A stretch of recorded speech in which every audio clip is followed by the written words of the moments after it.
Welcome. So in the world of AI, how do you actually know if a model is brilliant or if it's just making a wild guess? Well, today we're pulling back the curtain on the single most important metric for the job, mean squared error. Let's dive into how data scientists actually give their models a report card. So let's just start with a really simple question. Imagine you spent all this time building an AI to predict house prices. It spits out a number. Great. But is that number a stroke of genius, or was it just a lucky guess? Answering that question is exactly what we're here to do. And this gets us right to the heart of what we call the prediction problem. See, we're surrounded by these models trying to guess everything, and every single one of those guesses, well, it needs a grade. Now, the fancy term for these prediction machines is a regression model, and its only job is to predict a continuous number. Not a simple yes or no, but a specific value. You know, like the exact price of a house, the future price of a stock, or what the temperature is going to be tomorrow. And if we want to know if they're any good at their job, we absolutely need a way to measure their performance. Here's the thing. No model is perfect, not one. So every single prediction it makes is going to have some amount of error, a little gap between its guess and, cold, hard reality. So our job isn't really to get rid of error completely, that's impossible, but to measure it, to understand it, and then to make it as small as we possibly can. So how do we measure this misfit? This is where our main tool comes in, mean squared error, or just MSE for short. You can think of it like a detective's magnifying glass. It's designed to zoom in and tell us exactly how far off our model's guesses really are.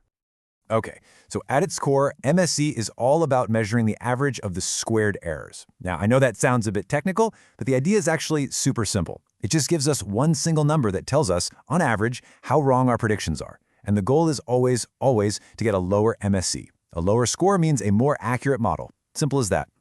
Now, you might see this formula on the screen and think, whoa, that looks complicated, but I promise you it's really just a simple three-step recipe. It's so easy. Step 1, for every single prediction you find the error. Just subtract the predicted number from the real one. Step 2, you take each of those errors and you square it. And then step 3, you just find the average of all those squared up errors. That's it. That's the whole thing. But here's where it gets really interesting. That one little part of the name, the squared part of mean squared error, that's not just there for decoration. Nope, it's the secret weapon. It's what makes MSE so incredibly powerful and effective. Here's why squaring completely changes the game. If your model makes a small mistake, it gets a small penalty. Just a little nudge like, hey, try to do better. But if it makes a huge, embarrassing mistake, it gets hit with an exponentially bigger penalty.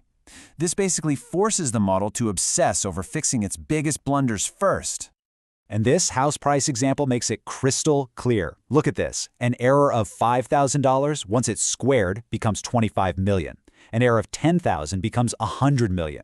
But look what happens to that big $50,000 mistake. When you square it, it explodes to $2.5 billion. Its impact on the total error is so massive, it just dwarfs everything else. It's literally screaming at the model, fix this now!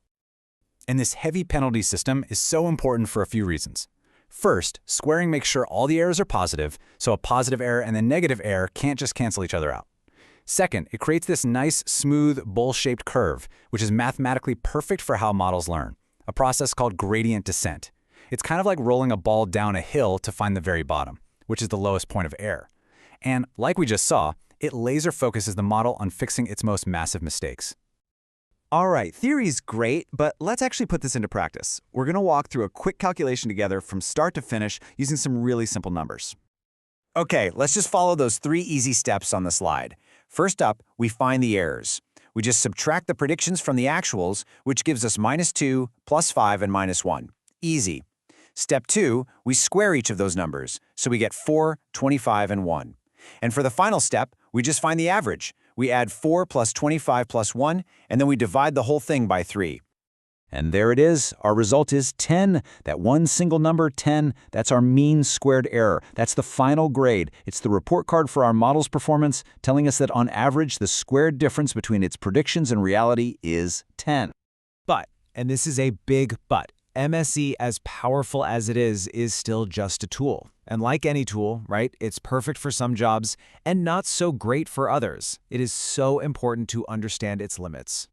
So what's the biggest weakness of MSE? Well, it's actually the flip side of its greatest strength, that crazy sensitivity to big errors. A single outlier, just one wildly incorrect prediction, can get squared into some astronomical number, completely blowing up the MSE and making a model that's actually pretty good look terrible.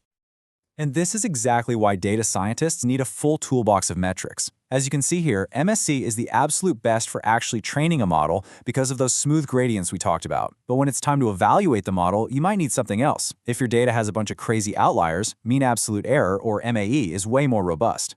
If you need your error score to be in the original units, like dollars instead of dollars squared, then you'd use root mean squared error, or RMSE. It's all about picking the right tool for the specific job you're trying to do. So let's just end with a final thought to chew on. We've seen that MSE trains our models to be absolutely terrified of making big mistakes. But that raises a really fascinating question. If our models are focusing so intensely on avoiding those huge blunders, what subtle, smaller, more consistent errors might they be learning to just ignore?